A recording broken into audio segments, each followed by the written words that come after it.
மணித்தக்காளி வற்றல் குழம்பு. சிறிய வெங்காயம், தக்காளி, பூண்டு, பச்சை மிளகாய் இவற்றை கழுவி நறுக்கி வைத்துக் கொள்ளவும்.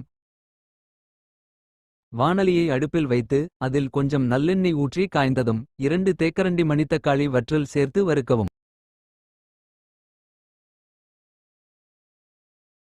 அதை தனியாக ஒரு பாத்திரத்தில் எடுத்து வைக்கவும். அதே வாணலியில் மேலும் கொஞ்சம் நல்லெண்ணெய் சேர்த்து சிறிதளவு வெந்தயம், தாளிப்பு வடகம், கருவேப்பிலை தாளித்து முதலில் நறுக்கிய வெங்காயம், பூண்டு, தக்காளி, பச்சை மிளகாய் இவற்றை சேர்த்து நன்கு வதக்கவும்.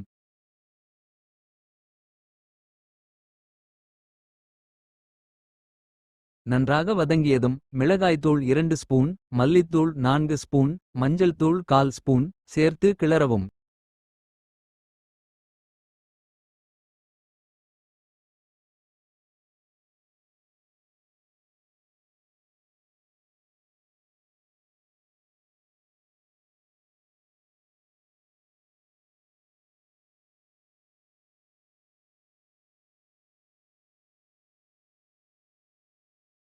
நன்றாக கலந்ததும் சிறு எலுமிச்சை அளவு புளியை கரைத்து அந்த புளிக்கரைசலை சேர்த்து கலக்கவும்.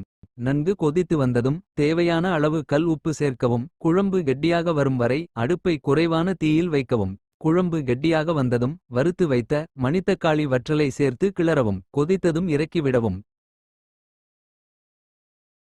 சுவையான மணித்தக்காளி வற்றல் குழம்பு தயார்.